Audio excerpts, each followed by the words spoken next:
Hello and welcome to episode 4 of Scott Roche's Omniverse. Today we have Matthew Brockmeyer as our guest voice. He has a podcast called the Murder Coaster Podcast, where he and his co-host, Krista Carmen, talk about serial killers and true crime.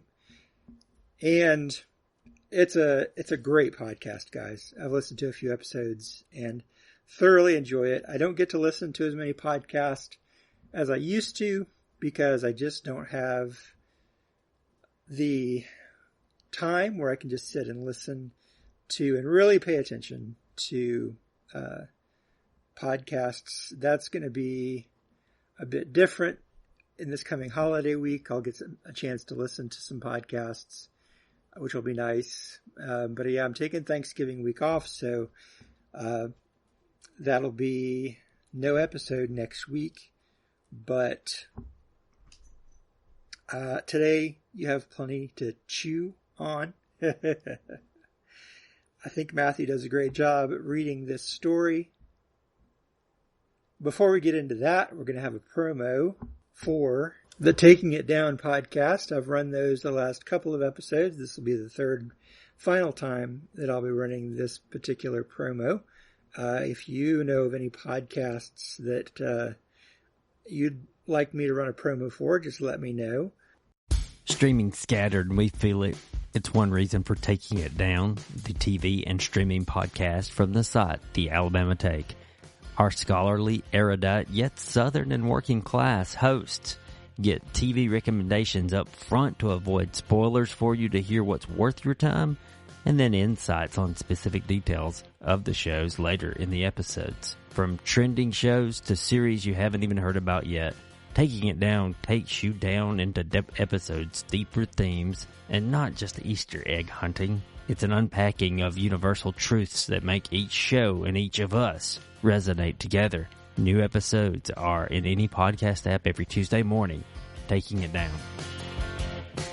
So without further ado, here is Matthew Brockmeyer reading Teeth. Greetings! Matthew from Murder Coaster here. Reading you Teeth. Dave spit into the sink. Instead of the stream of greenish foam he expected to see, the same stream he'd seen 3 times a day for as long as he could remember. It was the reddish brown of an old brick. What the hell? He looked in the mirror and smiled wide. The dazzling white teeth he'd made most of his money with were there in imperfect order. The toothpaste that dotted them and gathered at the corners of his mouth were the same troubling shade. He grabbed the cup of fluoride rinse and filled his mouth with it. It was hard to swish for the 30 seconds he always did. He needed to know if he was still bleeding somewhere. As he did, his tongue probed, looking for a cut or anything out of order. When it hit the very back tooth on the bottom right, he screamed. Bloody froth and rinse went everywhere. He dropped the brush and cup and clapped his hand to the side of his face. A sob actually came up from his chest. I've never had a fucking cavity. Dave couldn't deny the sharp pain or the dull throb that replaced it. He wanted to have a good look, but it was so far back and he didn't want to touch it again. He left the mess as it was and rushed out into his bedroom. Seconds later, the phone rang to his dentist's office. Thank you for calling McLaurin Dentistry. This is Janice.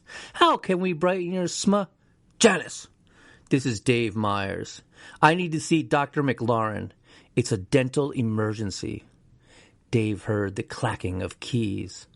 Mr. Myers, I'm so sorry to hear that. Of course we can work you in this morning. Come on in. Dave blew out a sigh of relief. Thanks, Janice. He hung up. It didn't take 5 minutes to finish dressing and get in the car. As the Mazda pulled out into traffic, he punched a button on the dash. Call George. The phone rang, and on the third one, a man answered. You could hear the smile in his deep voice. Dave, how you doing, man? All set for the photo shoot today? Yeah, George, I can't wait. There's just this thing I have to do. I should be on time, but I wanted to let you know. The smile must have evaporated. I hope you'll be on time. This is a big goddamn client we're talking about here. It's our ticket to much larger gigs. Hey, don't sweat it. I'll be there. It may just not be early. Everything okay? There was a note of genuine concern. There fucking should be. He and Dave had been friends for years, and it was Dave's smile that got them their first modeling money. No, it's nothing major. See you in a couple hours. Dave weaved in and out of morning traffic. McLaurin was halfway across town, but he was the best. True, Dave only used them for cleanings and checkups. However, he knew if there was ever a problem, he'd want the best dentist in town. The parking lot was half full, but the waiting room was packed. Most of the patients were bratty kids and their indulgent parents. Dave didn't have time to sneer, though, not with his livelihood at stake. He walked up to Janice, an older red-headed lady, and smiled. Hi, Janice. She looked up and smiled at him. It wasn't near the radiant grill that was his, but it was a solid 8 out of 10. Sorry to hear about the emergency. She cocked her head. What's going on? I think I have a cavity. Dave touched the side of his face. It didn't hurt anymore, but he could still feel something out of place. Janice frowned. That's your emergency? You didn't chip it or anything? He shook his head. I don't think so. You know me, I take great care of my choppers. It has me worried. There was a lot of blood this morning. Oh, dear. Well, that's more than a cavity, then. You have a seat, and we'll call you back in a few minutes. The frown was gone, replaced by a thin, worried smile. He nodded his thanks and turned. There wasn't a free seat to be found. He'd just stand. Minutes ticked by with the occasional patient getting called back. While he waited, his tongue roved through his mouth, carefully avoiding the angry molar. The rest of his teeth felt as sound as could be. There was no pain. Before he got up the courage to check the back one, his name was called. The young woman who called him back had dark skin, and he could probably join his hands around her waist. Her name was Tammy, and he was glad to have her. She had a gentle touch and didn't bother with a lot of small talk. This way, Dave. She smiled at him. For just a second, it looked like her teeth were jagged, almost serrated. He blinked and saw only the even white teeth and healthy gums expected in a hygienist. Thanks, Tammy. Are you okay? You blanked out there for a second. Tammy put her hand on his arm. Dave shook his head. It's been a bad morning. He touched the side of his face. Woke up with a bad toothache. Maybe you just got something stuck back there. We'll get you straightened out. Tammy led him back to one of the little rooms. Dave slid into the slightly reclined chair. Tammy pulled over a tray and got everything situated. Then she pulled the examination light down and craned her neck to look up inside. Open up. Dave opened his mouth after a brief internal struggle. Maybe it was nothing, and he should have just gone into work. A gasp escaped Tammy's mouth. Dave's eyes flicked to hers. There was a revulsion in them he could not deny. Everything okay? Instruments rattled as she grabbed something from the tray. I need a better look. Open up. She used a dental mirror to pull the corner of his mouth to one side and adjusted the spotlight. Dave kept his eyes fixed on her as best he could. It looked like she held her breath. He wanted to ask what was going on, but just then a lance of pain shot from his jaw into the back of his head. He groaned. I didn't touch it. I promise. The horror had moved from her eyes to her words. She slid back from him. It. She didn't touch it. Not the tooth. What's wrong? What did you see? Tammy shook her head. I need to let the doctor look at it. It's going to be okay. Dave didn't like the sound of that at all, but at least the pain had gone. He nodded. Tammy stood and left the room. Curious, Dave brought his hand up to his face and breathed out. Instead of the mintiness of his rinse, he caught a smell like rancid seafood. He winced at the smell and couldn't blame her for holding her breath. She'd probably smelled all kinds of bad breath. Dave had too, but nothing like this. He let his hand drop to his side. What could possibly have scared her, though? As he waited, his brain flipped through the limited possibilities he was aware of. Cancer? An infection? Gangrene? Could you even get gangrene in your mouth? He wasn't a smoker. Didn't use any tobacco products. As a kid, he'd seen what that could do to you thanks to pictures in his family dentist's office. That was enough. Mr. Myers, sorry you had to come in and see us today. It was Dr. McLaurin.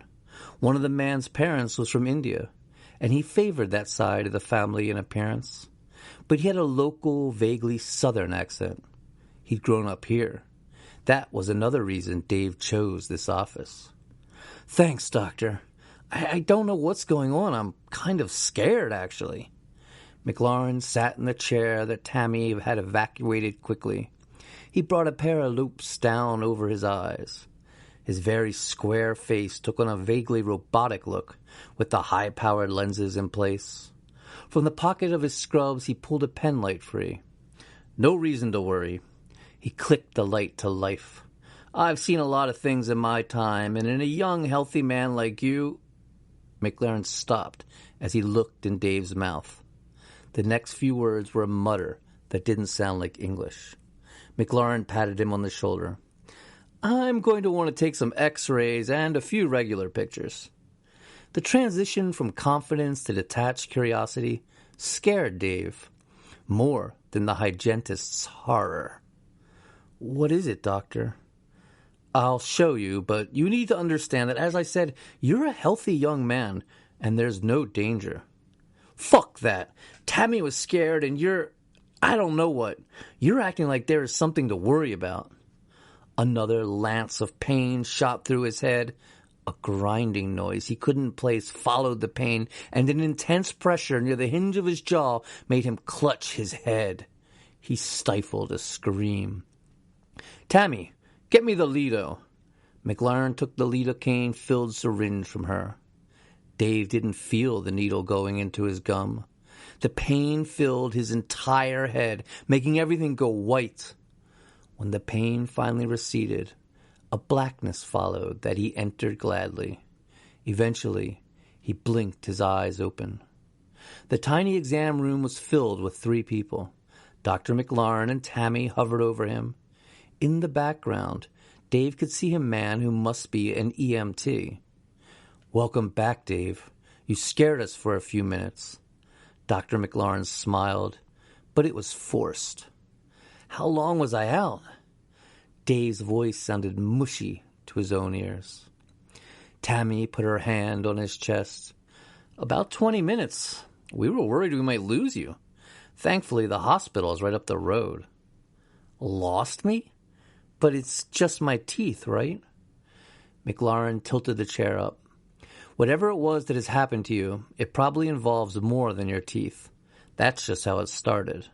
Something caused rapid bone growth in your teeth and jaw. The doctor nodded to his assistant. Tammy brought a mirror up, but didn't turn it to face him yet. You need to know we did what we had to do to prevent any damage. Dave reached out and grabbed her hand. He brought the mirror around and gasped. His jaw was swollen, his cheek puffed out. What did you do?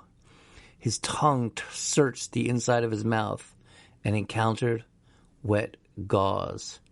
The taste of blood was pervasive. We had to remove all of your teeth on that side. McLaurin's tone was firm, but sad. As Dave turned to look at him, he saw a tray with several bloody lumps on it. They looked nothing like teeth, but they had to be. He recognized the misshapen roots, but even they were misshapen. What happened?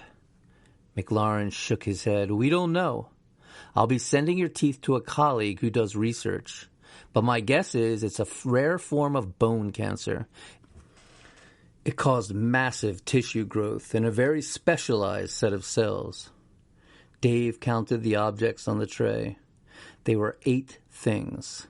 He couldn't call them teeth. He didn't want to imagine that those had been pulled from his mouth. Will it happen again? You'll need to see a specialist who can tell you more than I can. The x-rays indicate your jaw has also been infected, but the growth seems to have stopped. Your front teeth and those on the other side look fine. For now. For now? Dave threw the mirror across the small room. It hit the wall, cracking the mirror's plastic frame. I could wake up tomorrow and lose those, too? I know you're angry, Dave, but you need to try and calm down. McLaurin made calming motions. I'll calm down when I know why this happened to me, and when I know it won't happen anymore. Dave sat up, and the room spun. I need to get out of here. Tammy put her hands on his shoulders from behind. You've lost some blood, and there's still a lot of anesthetic floating around your bloodstream. You need to wait at least another hour before you go anywhere. Dave shrugged out from under her hand and stood. He wobbled in place for a few moments and waited before moving ahead. Need to go home. I'll rest there. More hands grabbed him. This time it was the strapping EMT. You need to sit down, sir, before you fall down and hurt yourself. Dave tried to resist, but he was still weak. As he was pulled back into the chair, he felt the intense pressure he'd experienced earlier in the morning. This time, on the opposite side of his face, he screamed in pain and fear and saw the air in front of him mist with blood from his mouth.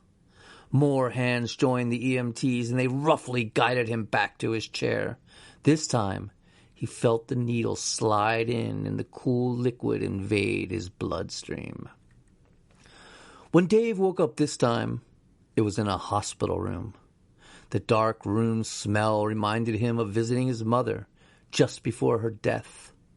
He tried to sit up, but what felt like a half a dozen belts held him in place. His wrists were cuffed in soft, strong bands that kept him pinned to the bed rails. His mouth was filled with gauze, and his whole head felt 6 sizes too large. Hot tears ran down his face, and sobs racked his body. After what could have been as few as 5 minutes or as long as an hour, the lights in his room turned on. A young lady in blue scrubs came into his field of vision. Hello, Mr. Myers. I want you to know that everything is going to be all right. We're taking good care of you. What happened? His words must be completely unintelligible to her. She nodded as though she understood. I'm your nurse, and my name is Karen. I'm going to take your temperature. She pulled a temple thermometer from her pocket. We're still not sure exactly what's going on with you, but we're doing our best to find out. She ran the thermometer over his forehead. It beeped, and she nodded at the results. You have a fever, but it's nothing to worry about. My teeth. She met his gaze and nodded again. I have bad news. They had to pull the rest of your teeth. Dave shook his head violently. All of them? He was a cartoon old man with nothing but 2 ridges of violated gum tissue. You need to try to calm down, Mr. Myers. She reached over and a machine beeped twice. Almost immediately he lost the will to fight. All of his strength left his limbs.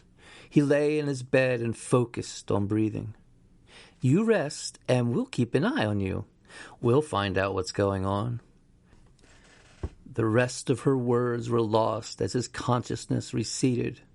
When he came to the next time, the room was well lit. His stomach rumbled, and there wasn't any gauze in his mouth. Like a kid who'd lost their first milk tooth, his tongue couldn't help but explore. It hadn't been a nightmare. He didn't have a single tooth in his head. Slightly puckered flesh and stitches held the wounds closed. Tears leaked from the corners of his eyes, and his body shook with quiet sobs. The cries gradually grew louder, and he curled his body. It was then he realized he was no longer bound. That thought was pushed aside as the notion of losing his only source of income took over. He didn't know how he'd pay his bills. No woman would want to look at him. "You can get them back." The voice was tenuous. It didn't come from the room around him. It seemed to have come from the very bones in his skull. "We can be whole again." "I've gone crazy." His words were sloppy and it hurt to talk. His head pounded. "Mr. Myers, you're awake." A young man dressed in scrubs similar to those of his nurse walked in. "I'm Bobby, your day nurse. How's the pain level?" He couldn't tell this nurse he was hearing voices. Maybe it was the painkiller? "My head is killing me." The S sound came out mushy. Bobby walked beside the bed. "Is it a stabbing pain or pressure? How severe is it on a scale of 1 to 10? "Feels like someone has a vice on my temples. It's an 8. He thought a minute. "Maybe a 7. Bobby nodded sympathetically. "That sounds like tension and stress. I'll get you something for that. How's your jaw?" "Hurts, but not too bad." Dave spoke as slowly and clearly as he could. "You're going to be okay, sir. Dr. Wires will check in on you soon and answer any questions you have." Dave couldn't draw his eyes away from Bobby's teeth. They were good and strong, except for a crooked canine. "Thanks." "We could take a few of his teeth." The voice buzzed in his head. Dave watched to see if Bobby noticed the words spoken as clear as could be. Bobby didn't flinch. Instead, the young male nurse turned and walked to the door. After a few seconds, he came back with a small paper cup and a plastic water glass. "Take these. It will help the swelling in your gums go down. It should also help your head." Dave took the medicine and water from him. "This won't conflict with the medicine I'm on?" Bobby shook his head. "We took you off of the morphine once you were stable. If the bone pain returns, then the doctor may hook you back up again." There were no tubes. Dave didn't realize that when he'd first come to. Could the voice be real? Or was he just crazy? "Thanks." He put the pills in his mouth and swallowed them with water. "How long?" He looked around the room. Then he saw the date. 2 days? "You've been off of the morphine for the last 20 hours. The doctors have checked you regularly, and everything seems to be back to normal. A man has been here and has called a few times to check on you." "George?" His business partner had to be worried. "That sounds right. Listen, you rest, and soon you'll be ready for visitors." We will take those pretty teeth and make them ours," the voice in his skull demanded. "No," Dave tried to growl. "You will be, I promise," Bobby answered him, not realizing the growl wasn't directed at him.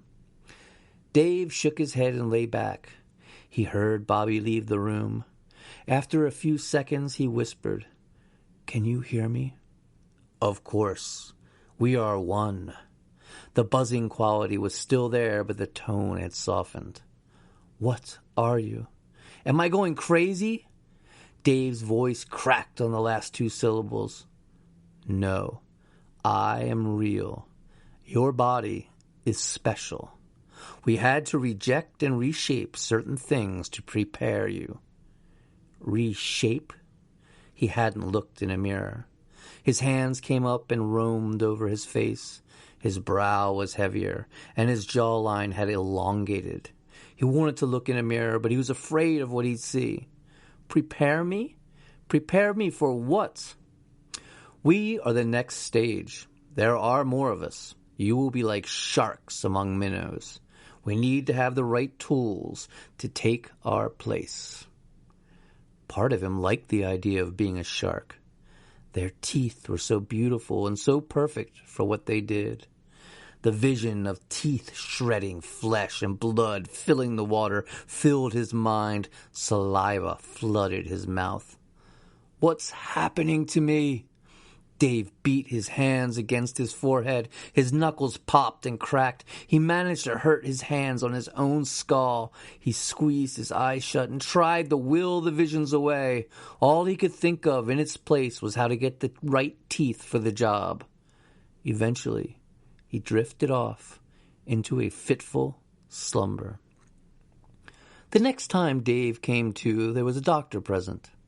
The man talked about bone density and showed him x-rays. He went on and on about tests they could do and how, in some ways, it was a miracle. When Dave caught his reflection in a mirror, he almost had to agree. The heavy brow ridge he was now blessed with could crack another human skull. His powerful jaws with the right teeth could crush bone and rend flesh. He held his hand up, stopping the doctor's rambling. I just need to know, doctor, is there any chance I can get dental implants of some sort? The doctor, who looked to be in his middle age except for the solid white afro, tilted his head sideways. That's certainly possible. I'm not a dental surgeon, but I know they are doing remarkable things with dental prosthetics. Dave nodded. I've heard about that. He didn't want dentures, but if that's what he needed to make do, it would have to work.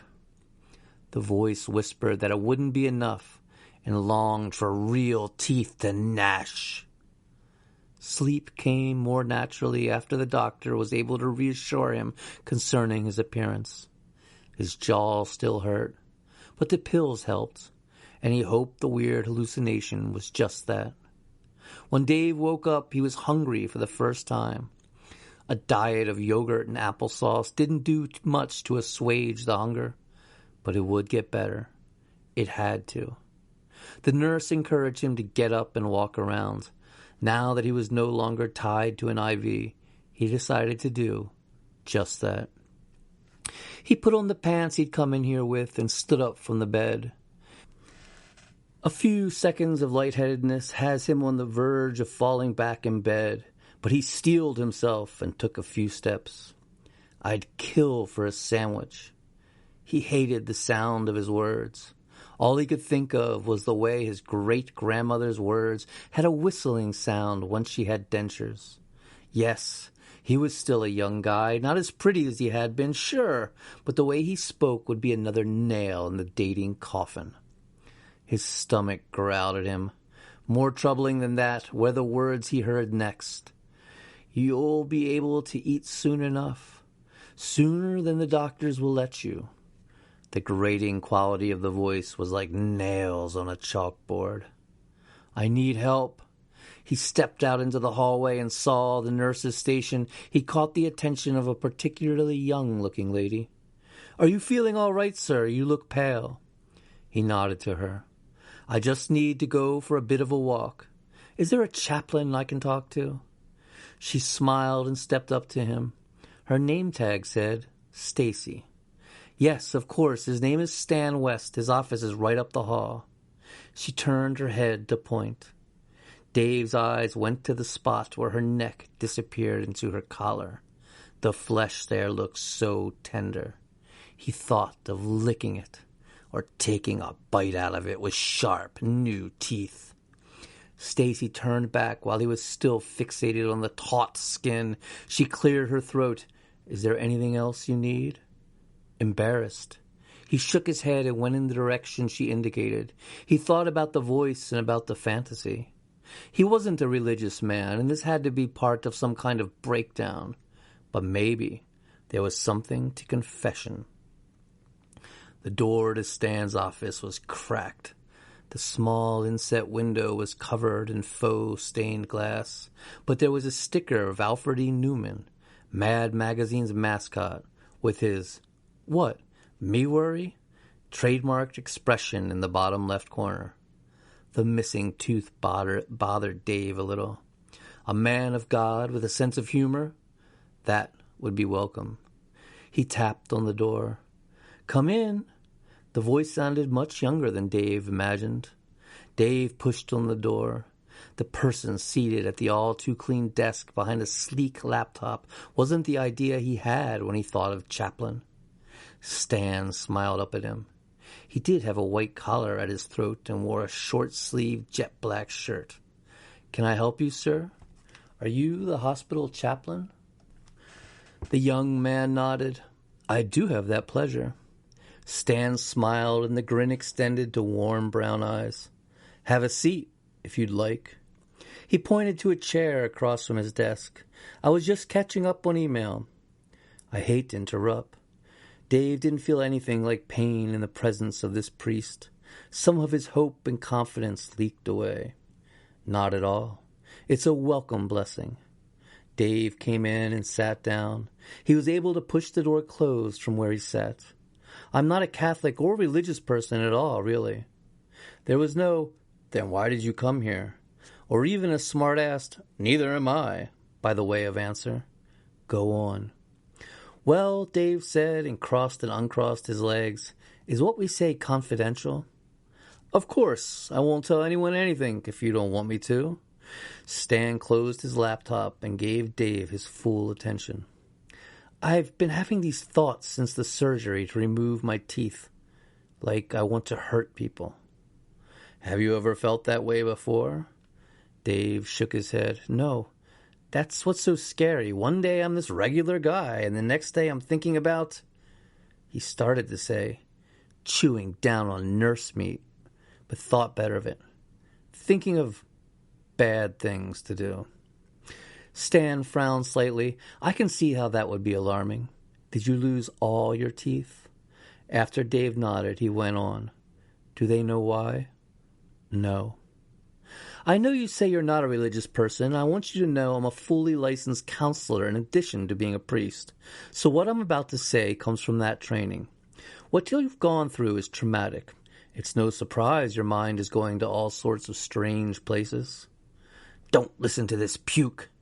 The hissing, grinding voice came softly in his head. Did you hear that? Dave's voice had a panicked edge. Stan shook his head. I didn't. Maybe we can listen in silence for a minute? The pair of men sat there, the air conditioning cut on.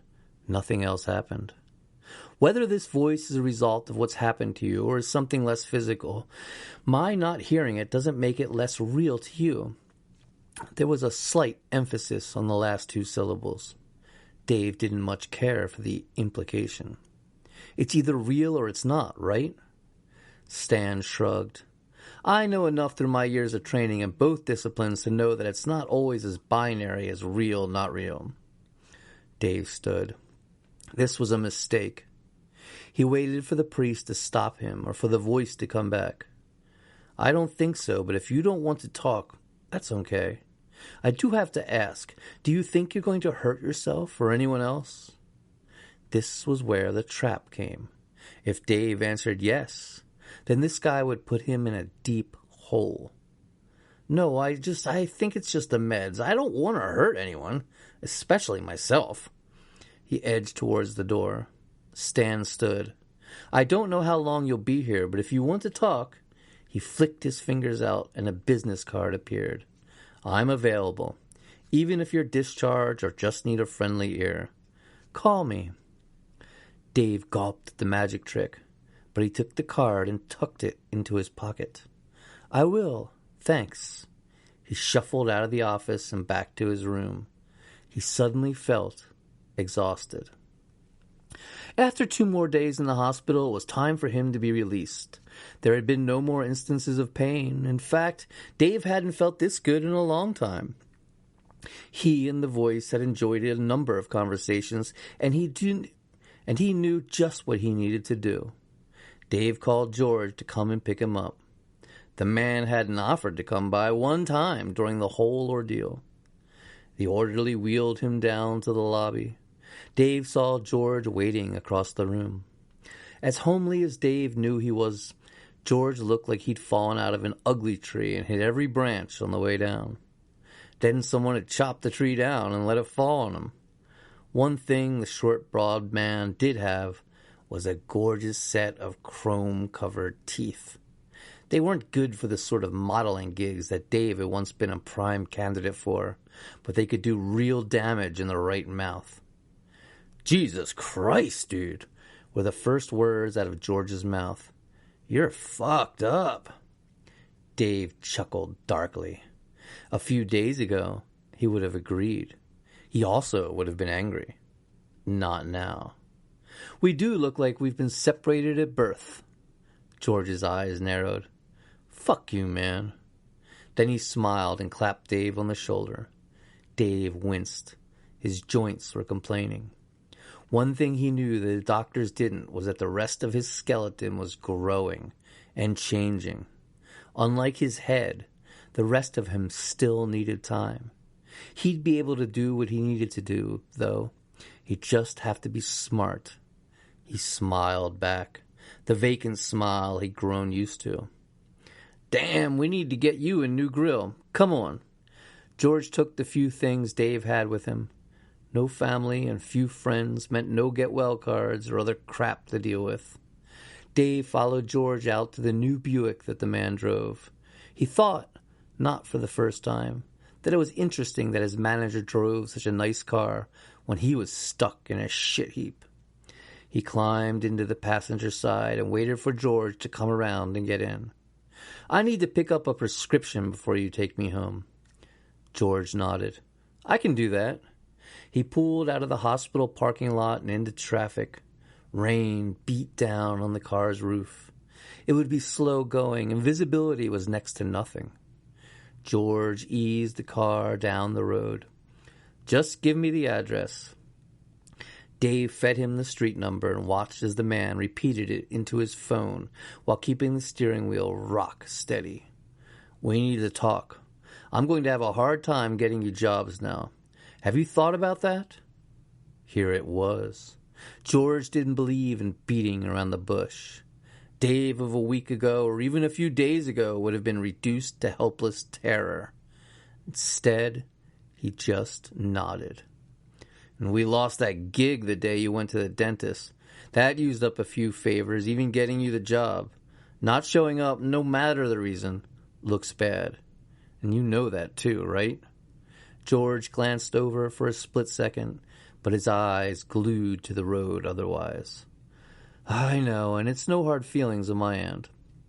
George nodded. "Good. Now that's not saying I ain't going to take care of my boy. You know I will. I'm thinking you could go back to work for a friend of mine. They always need scary-looking dudes to do heavy work. You're in good shape. Do some serious weightlifting, and you can make good money as a leg breaker." It should surprise Dave that his friend knew someone who needed leg breakers. Then again, he'd wondered for years why someone like George would be able to wrangle modeling gigs. There was probably some laundering going on. Was there ever really a next-level gig lined up for Dave? Or would that have turned sour for another reason had he turned up? Dave shook his head. It didn't matter. There would be no leg-breaking job for him, or any other kind of job. He would live among these humans and take what he wanted. George must have seen the head shake and taken it as a dismissal of the fabulous opportunity he was offering. "You're not going to have your pick of jobs, but a man's got to do what a man's got to do to make ends meet. We've been friends a long time, and I ain't going to sugarcoat it for you." "No, I agree.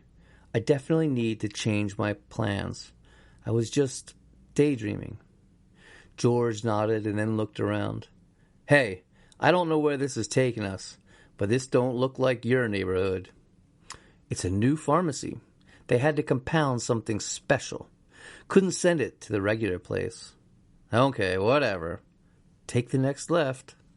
George nodded and pulled into the parking lot that his GPS indicated. He pulled to a stop in the abandoned strip mall's parking lot. "What the hell, dude? Where are we?" Dave let the scalpel he'd stolen slide from his sleeve into his hand. The blade flashed out and severed the jugular vein neatly on George's right side. The man's hand flew up to the wound. "What the?" Dave felt sure that it didn't hurt. Not yet. The blade was keen. He brought the scalpel around and stabbed its tip into his former partner's trachea. That would hurt for a brief period of time. George thrashed around. His right fist shot out and connected with Dave's jaw. There was a loud crack and then a gurgling scream from George as two of his knuckles exploded. Dave grabbed the offending arm and twisted, using it as a lever to drive George's head into the steering wheel. The bridge of the driver's nose hit the top of the wheel and broke in two places. It wasn't the first time George's nose had broken, but it would be the last. Dave held him in the armbar until the man stopped moving. By the time that happened, Dave wore a slick coating of blood. Eventually, the fountain of gore stopped, along with the beating of George's heart. Now there was the question of removing the teeth he needed. He stepped out of the car and into the cleansing rain. There was a tire iron and probably a few other tools to be had in the trunk. George liked to be prepared for any eventuality. Dave popped open the trunk and rooted around. He found a tire iron. That would work in a pinch. We don't want to break any of them. The grinding voice whispered in his head. He nodded to himself. Ah, there we have it. The small kit was made of heavy canvas. He unzipped it and was rewarded with pliers, screwdrivers, and even a small hammer. Ignoring the rain, he walked back around the passenger side of the car. Once George's body was unbuckled and laid back in the chair, he was able to work. The snapping, crunching sounds were audible, even over the sound of the rain hammering on the roof. It was tricky business, and in the end he was rewarded with 6 teeth in good shape. Getting the metal grill off had proven even more challenging than he had imagined. He held them in his hand. "How do I put them in?" "Just push them into our gums. I will do the rest." The pain was exquisite. Forcing the teeth through his still very tender flesh of his gums was hard. After the first one went in with a pop, he felt the bone shift in his jaw. He groaned in pain and didn't notice the slick of blood that soon covered his chin. After 10 minutes of work, he looked in the rear-view mirror. He now had 2 teeth in the top and 2 on the bottom near the front. He also had 2 canines in the top. Originally, one of them had come from George's bottom jaw, but it would work. The teeth were solidly rooted by the time he dragged George's body over to the passenger side. Once that was done, he walked around and sat in the driver's seat. His clothes and face were spattered with blood. The spot they'd parked in was just as desolate as it had been over 20 minutes ago. He drove around to the back and pulled his former partner's body out of the car and leveraged it into a dumpster. "No one will find it here until it's good and ripe. What's our next step?" "Look in the pocket." Dave fished the card out of his pocket. The man of God. He had good teeth. He said to call on him any time. First, he would need to get cleaned up. Then he would give the young man a call. He had a nice set of choppers, and Dave had a much better idea of how to free them. Then he would go see the doctor who had seen fit to liberate him of his teeth in the first place. From there, it was just a matter of finding the others like him. Together, they would show humanity the nature of their new masters. He pulled out into traffic, smiling in spite of the massive gaps in his grin and the pain that still radiated out from his jaw. Teething pain was to be expected. After all, this was a rebirth. It would be worth it in the long run.